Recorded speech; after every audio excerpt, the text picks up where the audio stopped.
The problem is we've gotten a little bit in cybersecurity, and maybe I shouldn't say a little bit, maybe I should say a lot bit, my friends, but we've sort of got caught up in cybersecurity on a little or a lot bit of chasing big shiny objects.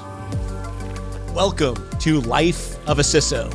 I'm Dr. Eric Cole, your host, and we'll be taking you on a journey each week on what it takes to be a CISO and what are solutions that you can implement today if you are currently a Chief Information Security Officer or if you want to be one in the future. This is Life of a CISO.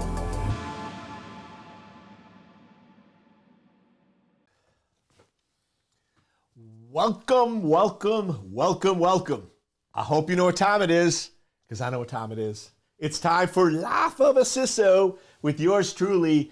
Dr. E is in the house, or as we're recording it, the birthday boy is in the house. Now, by the time you get this, I'll be 37 already. It'll be way past my birthday. Now, if you believe that one, I got a bridge in Brooklyn I can sell you. But yeah, nothing like dedication, recording podcast on your birthday, right? Woohoo, happy birthday to me. So we're doing a little bit of a nostalgia moment, right? A little bit back to the 80s. I feel like I should be getting out my Def Leppard or AC/DC shirts, right? We're going old school here. Back to zero trust, my friends. I know I've done some episodes, but the topic keeps coming up again. And people keep asking me, man, is zero trust still a thing? Is that something companies are still doing? And the reality is, yes. The problem is we've gotten a little bit in cybersecurity, and maybe I shouldn't say a little bit, maybe I should say a lot bit, my friends, but we've sort of got caught up in cybersecurity on a little or a lot bit of chasing big shiny objects. I didn't think it would happen, but it's happening. And what I'm referring to is AI, right? I crack up, but they've actually done studies. Cybersecurity products that say they're powered by artificial intelligence sell 20 to 25% better. So guess what do you think everyone's doing? Everything is AI. I laugh. If you go now and you have a calculator that does 2 + 2 = 4, it's powered by AI. I thought that was math, but evidently that's AI now. Or if you go in and you have a system that can take two different behaviors, put them together, and say this is bad, that's now AI. I thought that was just combining anomalies. Or if you go in and you can detect behavior that's bad, that's AI. Oh, that's funny. I thought that was behavior analytics, right? So it's crazy that everybody is now like, if it doesn't have AI, we can't put it in cyber. And it's like, but what is AI anymore, right? AI is no longer AI, right? To me, AI, artificial intelligence, was actually a disciplined area. One that I focused on was machine learning, which was neural networks, where you actually took these complex patterns, inputs, outputs, you train neural, like it really was absolutely AI. I had one of the early companies, not Checkpoint, Checkmate, all right, with a good friend of mine, that was actually truly artificial intelligence. But I sort of laughed today that it's like, now we're just calling everything AI. It's a little nuts. But the point is, if we want to have good security, if we want to lock down our infrastructure, we need to recognize that entities will get compromised. So the best method of security is zero trust. The concept is, if something gets compromised, it is isolated, contained, and controlled, so nothing else on the system can get compromised. It's basically a way that you can get the best of both worlds. And what I'm referring to is, if you had a critical system and you wanted to make sure that it couldn't get compromised, what was the old school way of doing it? The old school way was air gap. Air gaps are great. Problem is, You can't get to an air-gapped system. Right? So typically, any critical infrastructure, often nuclear power plants, electrical, utility, water, gas, all those things, the critical digital assets known as CDAs, you would air-gap them. So this way, there's no possible way anybody, anywhere, anytime, any place could access them from the internet. Issue. No one could access them from the internet, which meant the only way to manage, control, or deal with them is somebody had to physically connect to those systems, which was a little bit of an inconvenience. Now, I'm not saying that air gap still doesn't have its place and it's still important in those areas, but what if we had a situation where we could have a system where part of it was contained and controlled, so if it got compromised, it wouldn't impact any other part.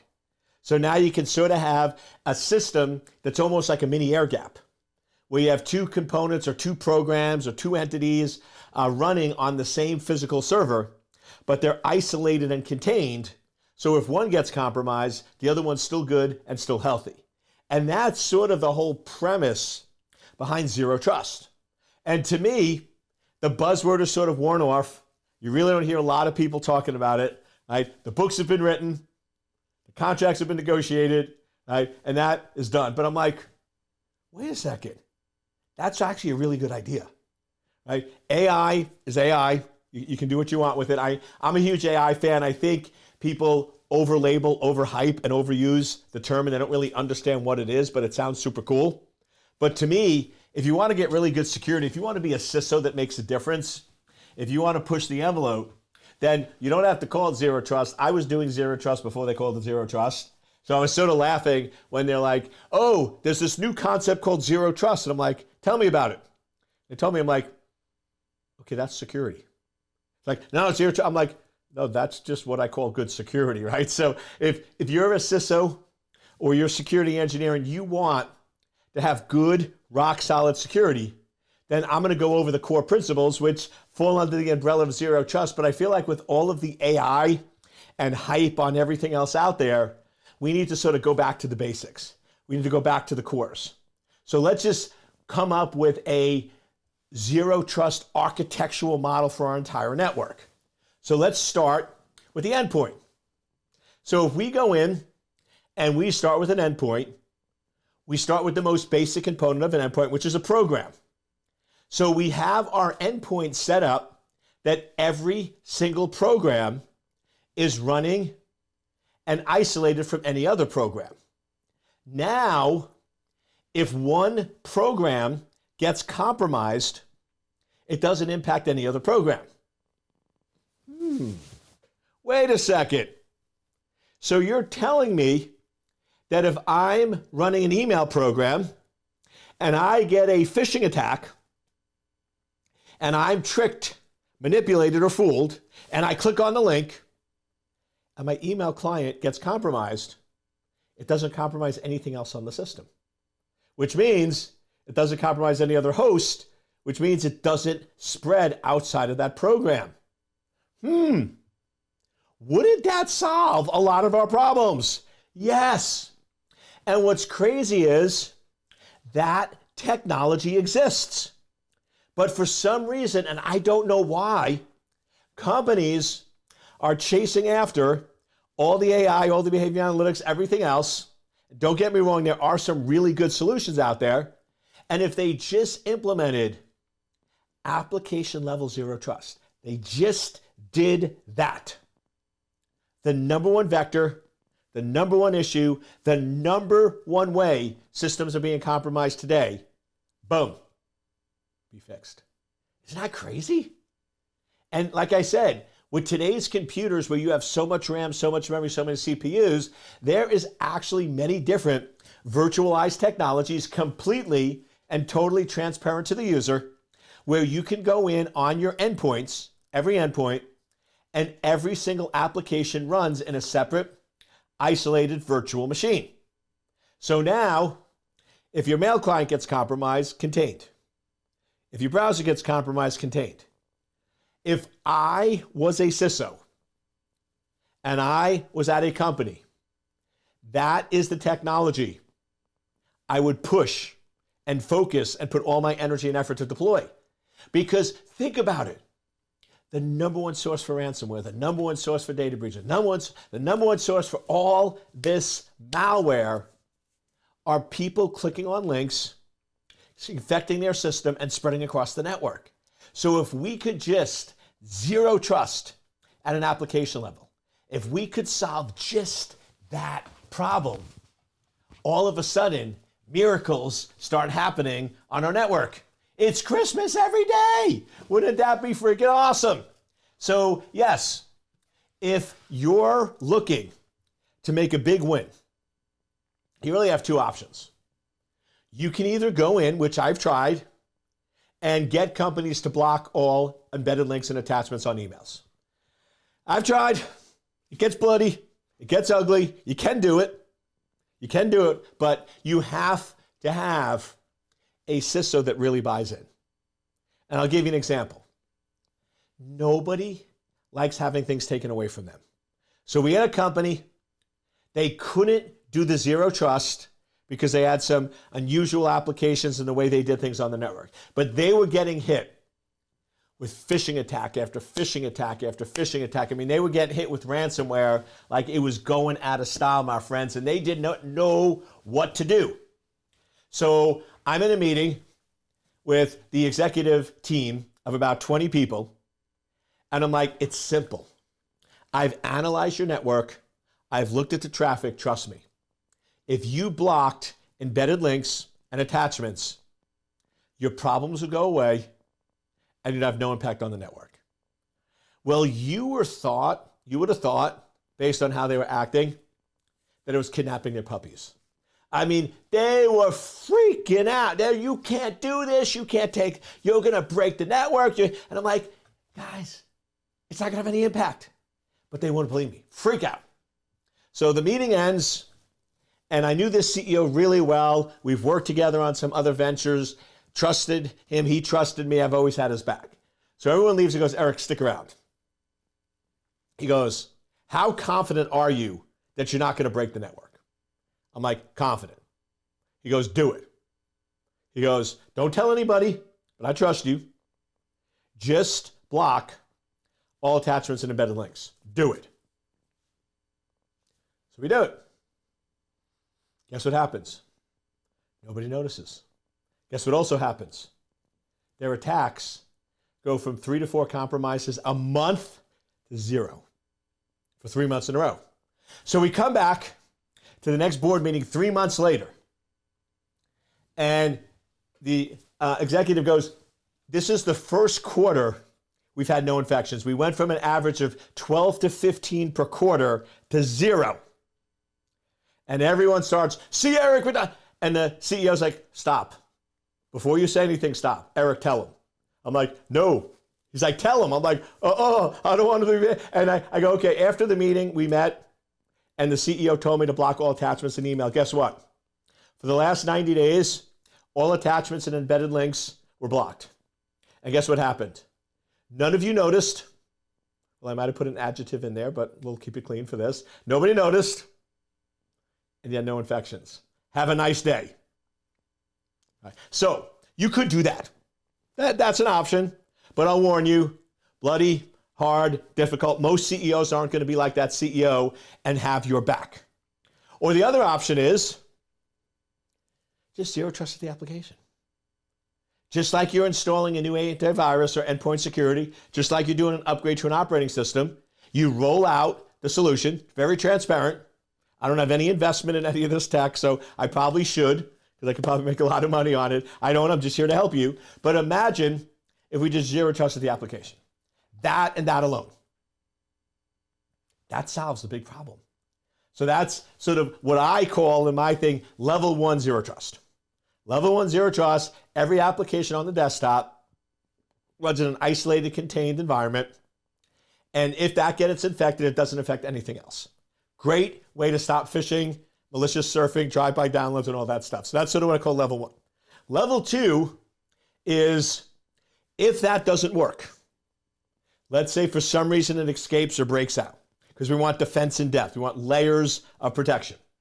The next layer 2 defense in depth, the next layer 2, using defense in depth of zero trust, is if that computer gets compromised, it's contained in the computer. Basically, like a NAC, network access control on steroids. Once again, these technologies we're using to do zero trust are not new. They've been around for a while. We're just stacking them in a unique way. So the idea of NAC on steroids, or what I call level 2 zero trust, is now whenever a system goes to communicate on a network, the system is checked, verified, validated, and the traffic is scanned real time, looking for any anomalies, problems, infections, anything else. And if anything unusual, anything strange, any behavioral analytics pop up, you basically quarantine or isolate the system. So that's sort of your next level. Now just think about this. If all we did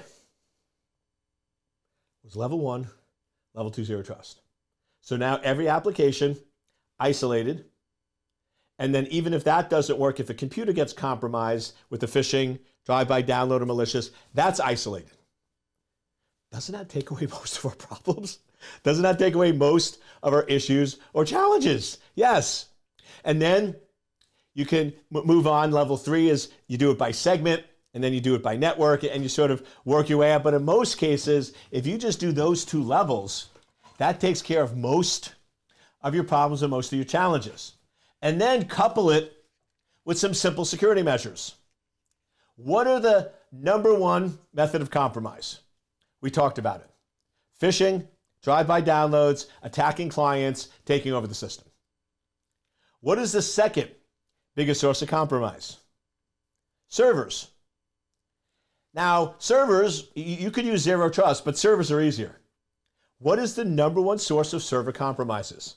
Simple, simple, simple. Servers that are unpatched, directly accessible from the internet, and contain critical data. Now, first of all, why would you ever put a system directly accessible from the internet that's unpatched? That's just crazy. Like, it's crazy, crazy talk. Like, it's nuts. We know that as soon as patches come out, within 36 to 48 hours, attackers are already scanning for those systems. They're like sub-zero day. It's not a true 0 day because we know about it, but because people are lax on patching, there's a window from when a patch is released to about a week where companies are not patching, but the attacker sneaks in. Right? That's that window. So if you know that, and you know that's how attackers operate, why in the world would you ever put a system out on the internet that's unpatched? Crazy. And then, if you want to talk about crazy on crazy stacked with a little more crazy, right? Give me a triple order of crazy. Triple order of crazy. Here we go. Let's put a system on the internet. Crazy level 1. Let's make it unpatched. Crazy level 2. And just for fun, let's add even more crazy number 3 and put critical data on the system. What are you thinking? Like, that is just insane at a new level. But, we're not going to stop there. We're going to add a 4th level of crazy because we are just that crazy. Then we're going to pretend we're secure by encrypting the data, and crazy level 4. We're going to put the key, plain text, on the server. Crazy mixed with crazy on top of crazy with a little crazy sprinkled on. I mean, it's like you look at it going, and you're surprised that you're broken into. Like, you're surprised that you're hacked. You're actually surprised that you're compromised. Come on, man. I used to, when my son was younger, on Sundays, we didn't watch football, but at 7:30 on Sundays, I forget which channel it was, but they had something, come on, man, which was like just the weirdest, craziest, absurd plays of the week, and it was just the funniest thing. And me and him would just watch that and just laugh our butts off for like 15, 20 minutes. But I feel like we need to do that with cyber on some of these, like, come on, man, what are you thinking? All right, so simple. With servers, any server that's accessible from the internet is fully patched and never contains critical data.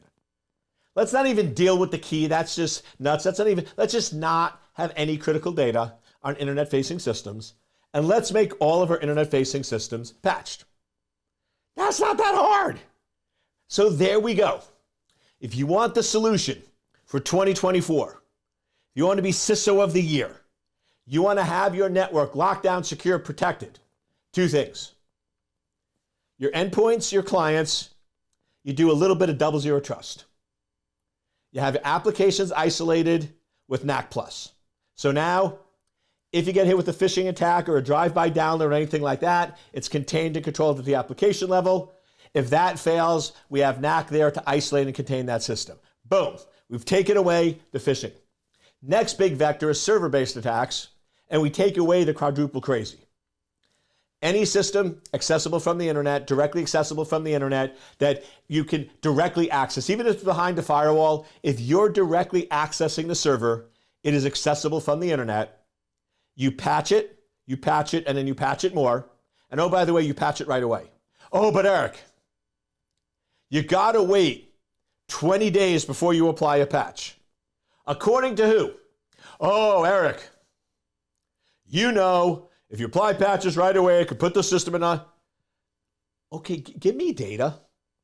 Well, one of my favorite things I love to do in cybersecurity is do my phrase, if this is how I live my life, how I drive my business, how I do everything. Let data drive decisions, not business. Let data drive decisions, not emotions. People love making stuff up. Now, yes, maybe in 1995, patches were unstable. Maybe in 1997, patches crashed a lot of systems and you had to wait 20 days. But really today, dude, the patches that are released by your major operating systems, like your Microsoft, your Linux, they're so freaking stable. I have not seen a patch crash a public-facing system. Now, yes, you get into some proprietary stuff where you're getting into very weird, strange applications and critical infrastructure and things like, yeah, game on, man. I'm with you. But if you're talking a server accessible from the internet, a web server, DNS server, basic server, these things are so stable, the patches are so solid. Show me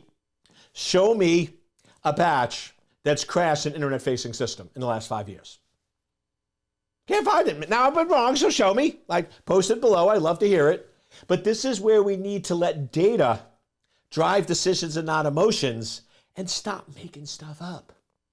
Yes, 25 years ago, you needed to wait 20 days. You don't have to today, especially for internet-facing systems.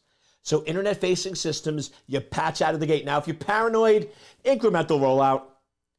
If you have like a cluster, you break the cluster, you roll it out on server 1, wait 24 hours, server 2, wait 12 hours, server 3, wait hours, server 4. So in 48 hours, you put the cluster back. And if you want a little safety net, it's great. So now, if you roll it out and the patch does crash the server, the cluster's broken, the other 3 are good, and you just re-image it. So you got a really low risk factor here.